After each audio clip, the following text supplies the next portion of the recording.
বলার নেই। এখন আমরা এখন মানে আমাদের মাথার ছাদটাকে তো হারিয়ে দিয়েছি। আজকে একটি দুঃখের খবর নিয়ে আপনাদের সামনে। আজকে সকাল ঠিক 8টা 20 নাগাদ স্বনামধন্য লেখক, কবি এবং শল্য চিকিৎসক ডক্টর সজল কুমার চট্টোপাধ্যায়, ডক্টর এস.কে. চ্যাটার্জি আমাদের ছেড়ে চলে গেছেন।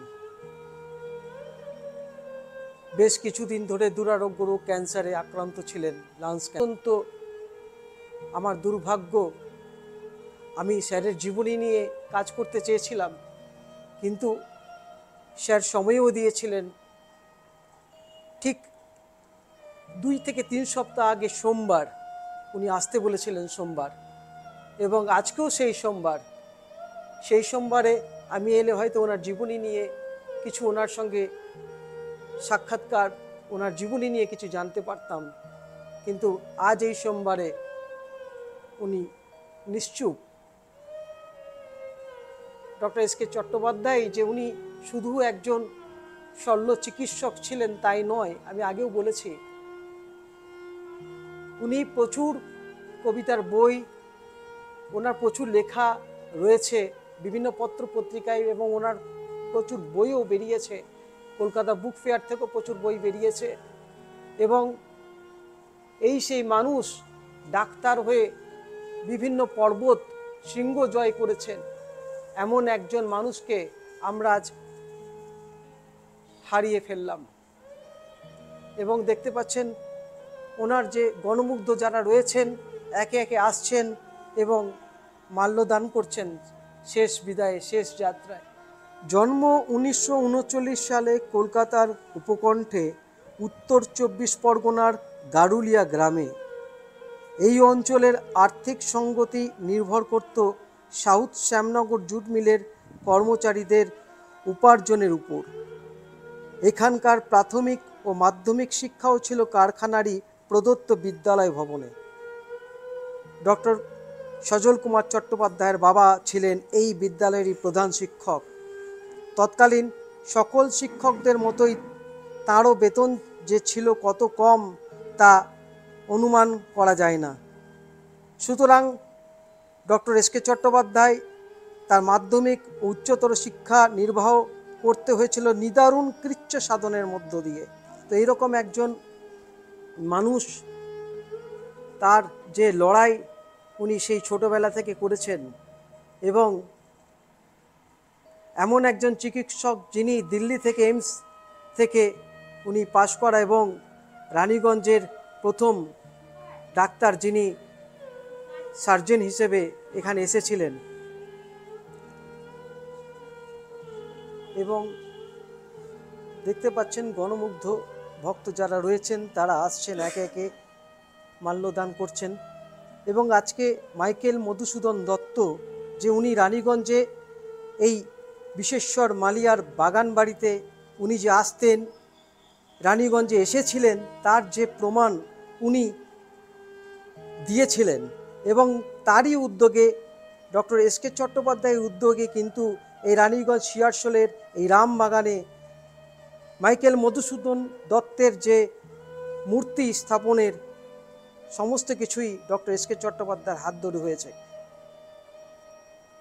আমি প্রধান শিক্ষক শিয়ারশোল রাজ উচ্চ বিদ্যালয়। আমার বিদ্যালয়ের প্রাক্তন সম্পাদক ডক্টর সজল কুমার চট্টোপাধ্যায়ের মৃত্যুতে আমরা শোকস্তব্ধ।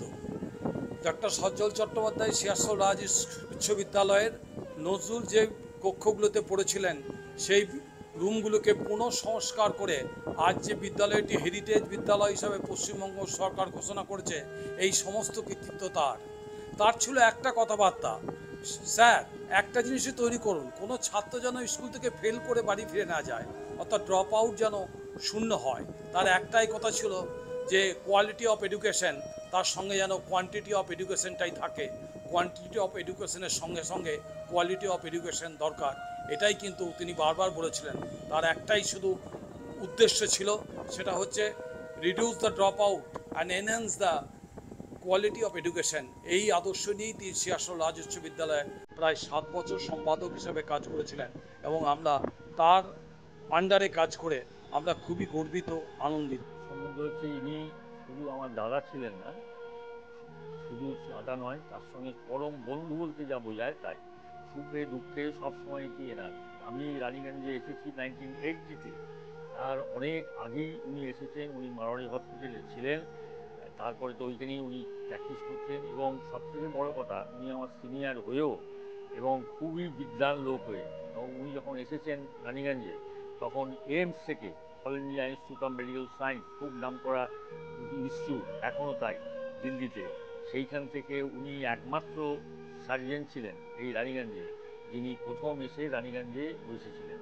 এবং তিনি এক কথায়, যদিও আমি খুব জুনিয়র, তাহলেও এক কথাতে আমি এসে যখন সার্জারি আরম্ভ করলাম, তখন থেকে উনি বহুদিন ধরে আমাকে বিভিন্ন কঠিন কঠিন সব অপারেশনে উনি আমাকে হেল্প করেছেন। এই জন্যে আমি ওনার কাছে চিরঋণী হয়ে আছি। উনি চলে গেলেন ঠিক কথা, কিন্তু উনি চলে গেলেও উনি আমার কাছে পরম বন্ধু এবং পরম সুহৃদ হয়ে থেকে যাবেন চিরকাল। আমি যতদিন বাঁচব ততদিন ওনাকে কোনোদিন আমি ভুলতে পারবো না। ফজলদা ডাক্তারবাবু আমাদের কাকার মতো ছিলেন। উনি আমার মায়ের, আমার বাবার সবাইকার অপারেশন করিয়েছিলেন এবং একদম ঘরের মতো হয়ে গেছিলেন। তাই কোনো কাজ আমার স্টুডেন্ট লাইফেও কোনো প্রবলেম হলে সজল কাকুর কাছেই আসতাম। ওনাকে ডাক্তার নয়, ঘরের মতো কাকু হিসেবে দেখতাম। উনি যে আজ চলে গেলেন, সেই জন্য আমাদের পরিবারের সবাইকার খুবই দুঃখ। এবং এই যে ফাঁকা হয়ে গেলে একটা স্থান আমাদের হৃদয়ে, এটা পূরণ হওয়ার মতো আর কিছু নেই। চ্যাটার্জি জেঠুকে তো আমরা একদম ছোটবেলা থেকে চিনি, আমরা পাশাপাশি বাড়িতে থাকতাম। আমি গান গাইলে হারমোনিয়াম বাজিয়ে রবীন্দ্রসঙ্গীত গাইতাম, উনি এখান থেকে টুকতেন এটা ঠিক হয়নি, কোনো বাংলা লেখা লিখলে তো স্পেলিংটা ভুল হয়েছে। হ্যাঁ, ওনার সঙ্গে একদম ছোটবেলা থেকে চেনাশোনা। তখন আমি ক্লাস 5-এ পড়ি। তারপরে তো আমরা পাশাপাশি থাকতাম, অনেক ইন্টারাকশন। উনি খুব অ্যাভিড, পাহাড়ে চড়তে খুব ভালোবাসতেন। আমার এক দাদাও পাহাড়ে চড়তেন, সেই সূত্রেও অনেক আলোচনা, উনি কোন কোন পাহাড়ে চড়েছেন, কোথায় ট্রেকিংয়ে গেছেন। আর ওনার বাড়ি দেখলেই আপনি বুঝতে পারবেন, একদিকে চার্লি চ্যাপলিনের ছবি, অন্যদিকে সত্যজিৎ রায়, এদিকে সুচিত্রা সেন। হ্যাঁ, তারপরে মানে পুরো কি বলবো, কালচার যাকে বলে, বেঙ্গলি কালচার, বাংলা জিনিসটা পুরো ধরে রেখেছেন উনি। প্রচুর নস্টালজিয়া ওনার বাড়িতে এলে। আমার বাবার সাথে খুব ভালো সম্পর্ক। কোলফিল্ড নার্সিংহোমে ওনারা খুব সিনিয়র ডক্টরসের একটা গ্রুপ ছিল, এখন বলতে গেলে কেউই নেই। আমার বাবাও চলে গেছেন, ইনিও চলে গেলেন, সব একসাথে কাজ করতেন। কি বলবো, জেঠু পাশের বাড়িতে থাকেন একদম নিজের লোকের মতো। বাবা যখন অসুস্থ ছিলেন উনি রেগুলার যাওয়া আসা করতেন। আমরা এখানে ব্যাডমিন্টন খেললে বাড়ির পেছনে উনি ওখান থেকে দেখতেন। হ্যাঁ, কিন্তু ওনাকে যেভাবে তারপরে আমাদের পাড়ায় যে মাইকেল মধুসূদন দত্তের যে মূর্তি লেগেছে, এটা ওনারই উৎসাহে হয়েছে, কীরকম করে হবে, প্রতিবার ওনার জন্মদিন মনে রেখে মাল্যদান করা। হ্যাঁ, কিন্তু মানে খুব কালচার, খুব পাহাড় ভালোবাসা, খুব প্রকৃতির সাথে এক হওয়ার ইচ্ছে। এবং শেষের দিকে ওনার একটু ভগবত চর্চাতেও মন গেছিল। কাকু তো কাকুই, কি আর বলবো। এখন ঠিক আছে, উনি তো রয়েই গেলেন আমাদের মনে, আমাদের মেমোরিতে। ওনার এই সুকর্মে কত পেশেন্টের লাইফ টাচ করেছেন তাদের মেমোরিজে, কিন্তু কেউ তো আর চলে যায় না। হ্যাঁ, উনি চেম্বার করেছেন। কালকে যখন রাত্রিরে দেখা করতে আসি, উনি আমাকে চিনতেও পারেন এবং বলেন যে মন্টু, মানে ওনার ড্রাইভারকে ডেকে দিতে চেম্বারে যেতে হবে। মানে এত বছরের যে অভ্যেস, আমি চেম্বারে যাবো, মন্টুকে ডেকে দেবে। হ্যাঁ, এই আর কি। উনি আমাদের হৃদয়ে তো সর্বদাই থাকবেন। খুবই শোকাহত ডক্টর সজল চ্যাটার্জি। আমি রানীগঞ্জ প্রেসিডেন্ট হওয়ার পর উনি খুবই আনন্দ পেয়েছিলেন। এমনি আমরা পাশাপাশি থাকি, বলতে গেলে দু একটা বাড়ি পরেই, খুবই পরিচিত। এই যে আমাদের এই সরণির নাম মধু সরণি, এটা ওনার উৎসাহেই হওয়া। মাইকেল মধুসূদনের মূর্তি স্থাপন, তারপরে এই রাস্তার নামকরণ, মানে উনি অনেক লেখক ভালো ছিলেন, অনেক বই আছে ওনার। সেই বইগুলো উনি সকলের মধ্যে আমাদেরকে তো এমনিই দিতেন। এবং বইমেলাতে, কলকাতা বুক ফেয়ারেও ওনার বই, এগুলো মানে অনেক মানে যেগুলো আর কি রেয়ার জিনিসপত্র নিয়ে উনি লিখতেন। প্লাস ওনার ছোটো গল্পের সংকলন অনেক কিছু আছে। শুধু ডাক্তার নয়, আর উনি যখন প্রথম এখানে এসেছিলেন রানীগঞ্জে, সেটা আমাদের সিনিয়র ডক্টর বি মুখার্জির কাছে শুনলাম, উনি প্রথম একজন এইমস থেকে, দিল্লি এইমস থেকে পাশ করা সার্জেন, একমাত্র সেইখান থেকে রানীগঞ্জে উনি প্র্যাকটিস করতে এসেছিলেন। মানে এটাও একটা বড় দেশের প্রতি একটা ভালোবাসা। আর এরকম গ্রামে, তখন তো রানীগঞ্জের অবস্থা আরও খারাপ ছিল, কারণ আমরা প্রথম থেকে এসেছি, মোটামুটি আমাদের পাড়াটা ডাকাতের পাড়া, জঙ্গল ছিল। হ্যাঁ, তো আস্তে আস্তে ওটা একটা বসতি হয়েছে।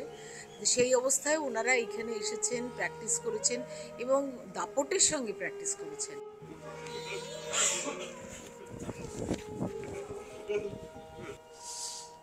ছোট থেকে আমাকেই সব কিছু দেখা থেকে শুরু করে সব কিছুই করেছে।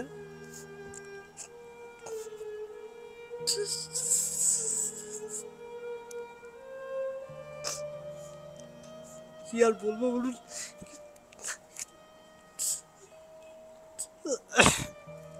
কিছু বলার নেই।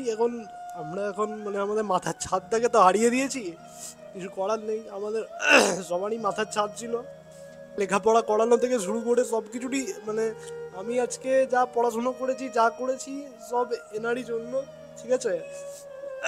আমাকে নিজের হাতে করে পড়াশুনো করানো থেকে, সেটা মানে আর কি বলবো বলুন না, মানে আমাকে আসানসোল ইঞ্জিনিয়ারিং কলেজে পড়ানো থেকে শুরু করে সব কিছুই করিয়েছে।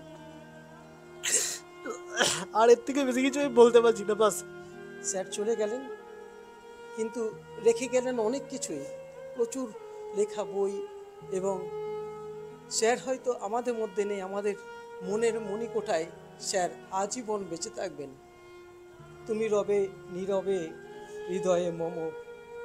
স্যার আমার শেষবারের মতো প্রণাম নেবেন।